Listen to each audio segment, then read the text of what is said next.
In times of war and in times of peace, whether seen or unseen, our armed forces support and strengthen our nation. You're a source of inspiration, reassurance, and pride, and I salute you all. In this video, I'm going to reveal one of the most shocking announcements in royal history that just happened. Prince William made a statement about Queen Camilla that has left the entire world speechless. And what I'm about to share with you will expose the hidden drama, secret conversations, and heartbreaking decisions that led to this moment. But before we dive in, make sure you hit that subscribe button and turn on notifications so you never miss these royal updates. And if you enjoy deep dives into royal stories that the mainstream media won't tell you, smash that like button right now.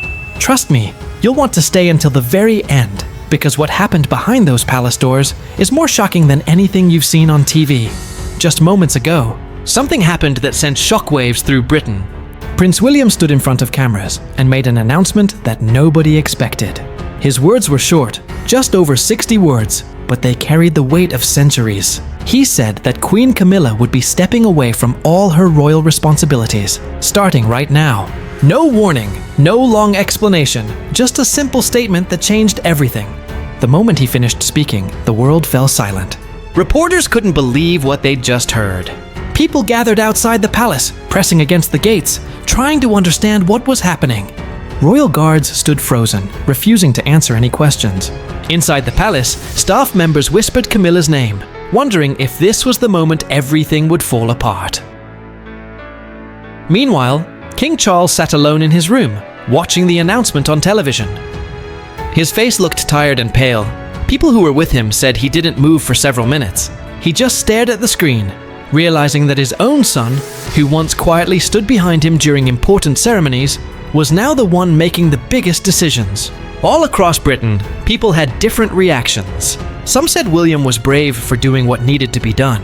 Others said it was cruel to push Camilla away like this, especially after everything she'd been through. One person on the news said it felt like history was repeating itself. But this time, the trouble was coming from inside the family. Far away from all the cameras, Camilla locked herself in her home at Ray Mill. Her staff said she was deeply upset and didn't want to see anyone.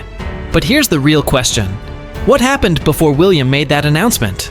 What secret conversations took place? What fights broke out behind closed doors? That's what I'm about to reveal to you. And trust me, it's going to make you question whether the royal family can survive what they've done to themselves. Hours before William's shocking statement, the real drama was happening inside Clarence's house. It was exactly 5:30 in the evening on October 20th, 2025. King Charles called a small meeting in his private room. Only a few trusted people were there: his personal assistant, Queen Camilla, and 2 loyal advisors. They thought it would be a calm discussion. Instead, it became the moment that tore the royal family into 2 sides.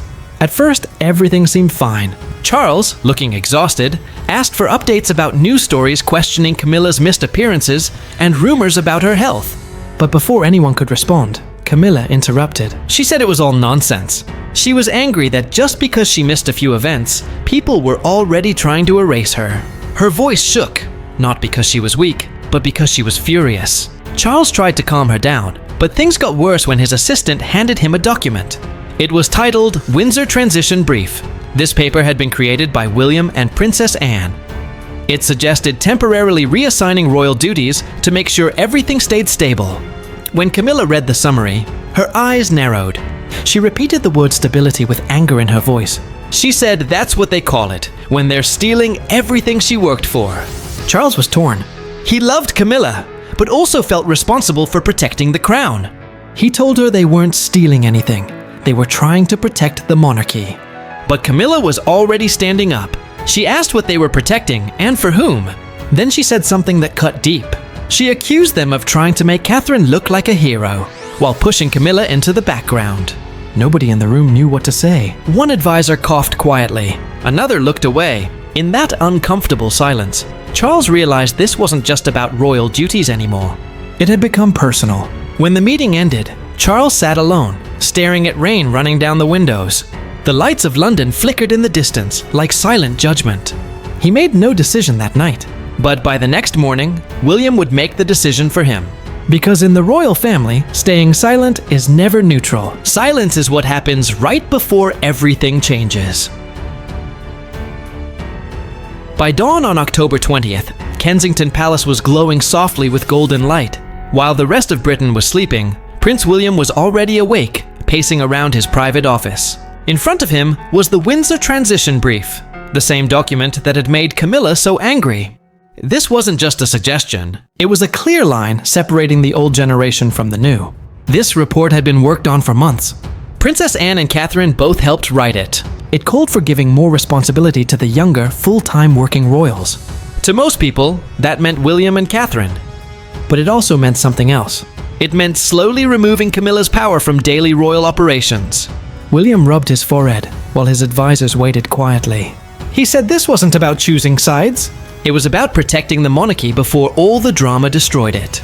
Catherine walked in moments later, her voice calm and steady. She told William that people were losing trust.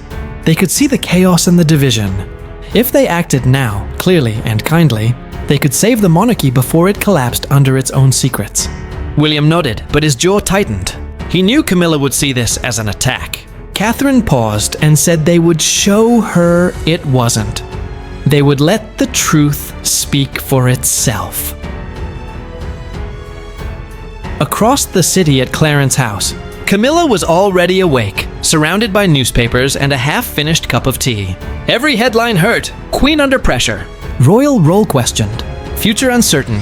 Her son Tom burst into the room, his voice sharp with anger. He told her she couldn't just let them push her out. This was her legacy. Camilla looked up at him with cold eyes. She whispered that her legacy was whatever they decided to erase next. Outside the palace walls, the world was waking up to rumors. Morning news programs were buzzing with conflicting stories. Some mentioned health problems. Others hinted at family fights. By noon, newspapers splashed big headlines everywhere. William prepares major royal shakeup. Soon after, Princess Anne sent a private message to William. She urged him to be honest but gentle. She said to handle it firmly, but not with cruelty. Their family's history already had enough pain. Meanwhile, inside Kensington Palace, a tense meeting was happening. William and Catherine gathered a small team to finalize a statement. Every single word was carefully chosen. They debated for over an hour whether to say temporary withdrawal, suspension, or review. In the end, Catherine insisted on kindness. She said step back sounded more humane, and that mattered. By early evening, as news cameras gathered outside, the mood in London became electric. On social media, hashtags about Camilla's future started trending. People debated whether the monarchy was fixing itself or destroying itself from within. One person online wrote that Camilla built her power through patience, and now that patience had turned against her. In pubs, homes, and gathering places across Britain, older viewers leaned closer to their screens. To them, this wasn't just a royal crisis. It was about right and wrong. One caller on a radio show asked which should matter more, loyalty or integrity. By nightfall, William had made his final decision. Camilla would step back. The words were finished, written down, and ready to be spoken. He would stand before reporters and deliver the shortest speech of his life. A speech that would redefine the monarchy and send shockwaves through a family that had always hidden behind silence. But right before that moment arrived, something important happened. A quiet conversation between a father and his son that would decide whether the royal family's future would be built on unity or on painful consequences. It was almost evening when Prince William arrived at Clarence House. The building looked calm on the outside, but inside, a storm was brewing. The hallways were dim, lit only by soft lights shining on portraits of kings and queens from long ago. But tonight, the conflict wasn't about nations or wars. It was between a father and his son. King Charles sat alone in his office, looking tired but still dignified. Papers were scattered on his desk, medical notes, news summaries, draft statements. The television in the corner was on mute, showing the same footage over and over. William walking quickly with Catherine earlier that morning. Charles didn't look up when his son entered. He said quietly that he wondered how long before William would come. William closed the door behind him and replied that Charles knew he would. For a moment, neither of them spoke. The clock ticking was the only sound, marking the seconds between love and responsibility. Charles took a deep breath and said William had already made his decision. William answered that he had to. The situation had become impossible to manage. The press knew more than they should, and people were turning their doubts into anger. Charles's lips pressed together. He asked if this was how they ruled now, by fearing headlines. William said no, by fearing the loss of what the crown represents. He told his father this wasn't about appearances, it was about believability. Charles leaned back, his eyes tired but searching. He asked if William thought taking away Camilla's duties would restore trust. William answered that protecting the monarchy would. And right now, Camilla had become a target for everything that had gone wrong. The words hung in the air like smoke. Charles stood slowly and walked towards the window, where the faint lights of London glowed beyond the palace gardens. He said he thought William understood compassion, and that his mother had taught him that. William's expression softened, but he didn't look away. He said she also taught him that real compassion means telling the truth even when it's painful. Charles turned around, his voice rising. He said William had humiliated Camilla, that she had given everything for this family and stood by him when others turned away. William said evenly that Camilla stood by Charles, but she also stood in the way of everyone else. That hit harder than either of them expected. The king's shoulders dropped. The argument had shifted from royal politics to something deeply personal. Charles said William didn't understand what it meant to wake up every day knowing the country despised the woman he loved. William paused, then said quietly that he did understand because he watched it destroy Charles. The silence that followed was the kind only families know. The kind that carries years of pain, guilt, and forgiveness that was never spoken. Finally, Charles spoke again, his voice subdued. He said William thought he was saving the monarchy, but what he was doing would haunt them both. He warned that people would turn on William next. William replied maybe, but he'd rather be hated for doing the right thing than loved for doing nothing. Charles looked down at his desk where a letter sat unopened. It was his own statement supporting Camilla, written by palace advisors. He tore it in half. Then he told William to say it himself, to make the announcement, but to remember that when he speaks for the crown, he also speaks for Charles. William nodded slowly and said he would make sure it honored him. The king's eyes became glassy. He asked about her. William hesitated, his voice barely above a whisper, and said if she lets him. Moments later, as William turned to leave, the door opened suddenly. Queen Camilla stood there, pale and composed, her presence filling the room with tension. She said softly that it was true then. Charles froze and said her name, but she raised her hand to stop him. She said there was no need because she'd heard everything. Her eyes shifted to William, cool and sharp. She said he'd finally done it. He'd won.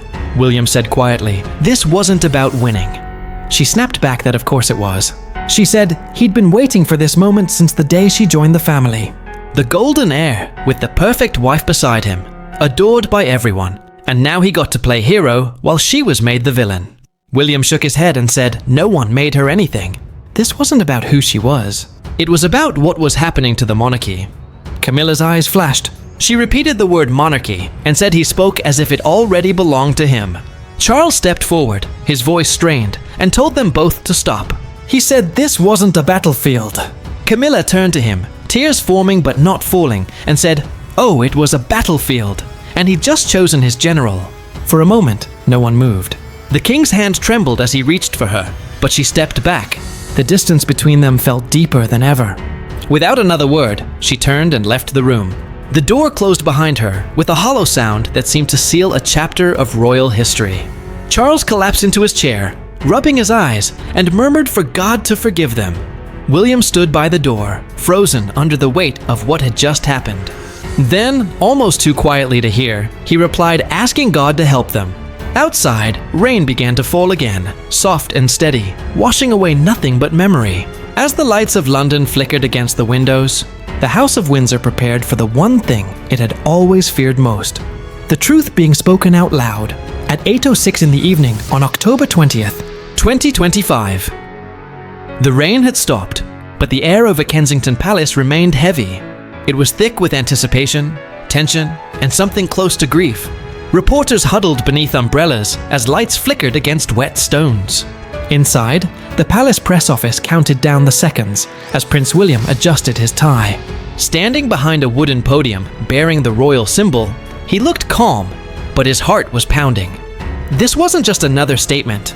It was an act that couldn't be undone. In the front row, Catherine sat quietly, her face composed but pale. Behind her, staff stood like statues, knowing the next 60 seconds would echo through history. William cleared his throat as the sound of cameras grew louder. He began by saying good evening.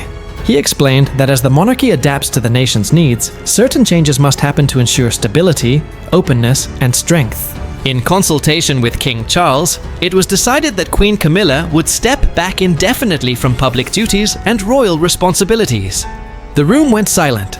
Not a single camera flash, not a single whisper. William continued, saying this decision came after careful thought and with deep respect for the Queen's years of service. The monarchy remained united and grateful for her dedication. He asked the public to respect her privacy at this time. He stepped back from the podium, nodded once, and left the room. No questions, no explanations, just silence, the kind that only history can interpret. The reaction was instant. Within minutes, news channels cut to live analysis. Headlines called it a royal earthquake. Around the world, major news networks ran stories about it. Social media exploded. Hashtags about Camilla's future and royal crisis trended everywhere. Public opinion split down the middle. Half praised William as a reformer. The other half condemned him for cruelty. Outside Buckingham Palace, crowds gathered under pale moonlight, their voices mixing shock and sadness. One woman holding a flag said he was doing what the monarchy needed. Another whispered, asking if it had to be her. At Clarence House, King Charles sat watching the broadcast with his advisors. When William's words ended, Charles closed his eyes and said he did it cleanly.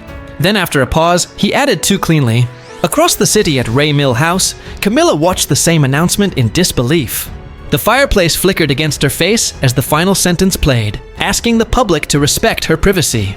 She turned off the television and whispered that they'd never let her be private again. Her son Tom burst into the room minutes later, holding his phone. He said bitterly that people were calling it her downfall, and that she couldn't just sit there. Camilla didn't look up. She said it was already done. He slammed his phone on the table, saying they'd turned her into a ghost before she'd even left the palace. At that moment, Princess Anne was at Windsor, reading the transcript of the speech under lamplight. She nodded grimly, then folded it neatly. She said to an assistant that it had to happen, but it didn't have to hurt this much. Meanwhile, at Kensington Palace, William and Catherine went back to their private rooms. The statement was already everywhere. Newspapers printing special editions, experts debating the monarchy's morality. Catherine poured him tea and said softly, it was the right thing. William stared out the window as rain began again, faint but steady. He repeated the words, saying the right thing never feels like it. By midnight, the official royal family website had changed. Under the section listing royal household members, Camilla's profile had disappeared. It was replaced by a simple line saying, Her Majesty the Queen Consort is currently not undertaking royal engagements. That quiet update, more than the speech itself, confirmed to the world that Queen Camilla's era had ended, not with stepping down, not with scandal, but with silence. Yet the effects were only beginning. International press demanded answers. Australia's leader called it a moment of reflection for modern monarchy. A news anchor summed it up best, saying the crown survived another storm, but this one came from inside. In the end, the announcement that lasted 60 seconds would define the royal family for years. While the world praised William's composure, those closest to the throne knew that behind his calm voice stood a man who just sacrificed peace for principle and condemned his stepmother to exile in everything but name. The monarchy had been modernized, but in that process, it lost something older and irreplaceable: compassion. As midnight struck over London, the world realized this royal family had just rewritten its own tragedy. The hours after William's announcement felt endless for those inside the royal walls. While the world outside erupted with talk, Buckingham Palace fell into a tense, strange quiet. The kind of silence that only comes after something irreversible happens. In the king's private rooms, Charles sat slumped in an armchair. A forgotten cup of tea grew cold beside him. He seemed to have aged in a single evening. His breathing was uneven, his thoughts circling one question. Had duty just consumed love again? Princess Anne, who'd arrived from Windsor without announcement, spoke gently but firmly. She said William did what he thought was right. Charles didn't answer right away. Finally he murmured, asking right for whom? For the people? For the family? Or for himself? Anne moved closer and said for the crown, which whether they liked it or not, had always demanded sacrifice. Across town at Kensington Palace, William stood at his study window, watching reporters pack up beneath the drizzle. Catherine joined him quietly, her hand touching his arm. She said softly that it was done. He nodded but didn't turn. He repeated that it was done, but didn't feel like victory. Catherine hesitated and said it wasn't supposed to. It was supposed to restore balance. William sighed, saying balance bought with heartbreak. Meanwhile at Ray Mill House, Camilla's safe place had become her prison. Her staff had pulled back, and even her family walked carefully around her. The housekeeper later said she sat for hours without speaking, staring at the dark garden. On the table beside her lay a small pile of letters, sympathy notes, apologies, and one sealed envelope in Charles's handwriting. She hadn't opened it. Her son Tom tried to break the silence. He said she could go to the press and set things straight. They were painting her as the villain again. Camilla looked up at him with empty eyes and said, "You can't rewrite history. It always finds its way back." Later that evening, as rain tapped softly against the windows, she finally opened Charles's letter. His words were simple and full of pain. He wrote that she once told him love was their only rebellion, and he feared he'd rebelled against it. He asked for forgiveness. She folded the note without crying and whispered to herself that she forgave him long ago. She just never forgave the crown. Back in London, Anne walked through the quiet gardens with Charles's private secretary. She said this would haunt him. He believed he'd lost both of them, his wife to exile, his son to duty. The secretary nodded and asked about the public. Anne said softly they would praise William but forget what it cost him. Outside Britain, reactions poured in. American newspapers framed it as a shift between generations. One wrote that William's decision might define a new monarchy, one without sentiment and false glamour. In contrast, an Australian writer called it the day compassion died in Buckingham Palace. At home, older Britons expressed mixed feelings. Some admired the courage it took to act. Others felt lingering sadness that a family meant to symbolize unity had once again torn itself apart to survive. As midnight approached, Charles stood by his window, looking out at the city lights. The crown, heavy as ever, seemed to press against him even without wearing it. He said quietly, almost to himself, that the monarchy endures, but the people inside it do not. Somewhere miles away, Camilla blew out the last candle in her sitting room and whispered that maybe she was never meant to endure it. Across London, William lay awake, listening to distant bells. They sounded solemn and ancient. Not a celebration, but a warning. The monarchy had survived the night, but at a cost only its own could feel. The storm had passed, yet in its wake, the House of Windsor stood hollowed. Not defeated, but changed forever. By the following morning, the chaos had quieted, leaving behind only reflection. The world moved on to other headlines. But within Britain, especially among those who still believed in the monarchy's magic, the shock remained like a bruise. The crown had survived another storm, but this time the break was emotional, not ceremonial. At Buckingham Palace, the flag flew differently, not for death but for dignity.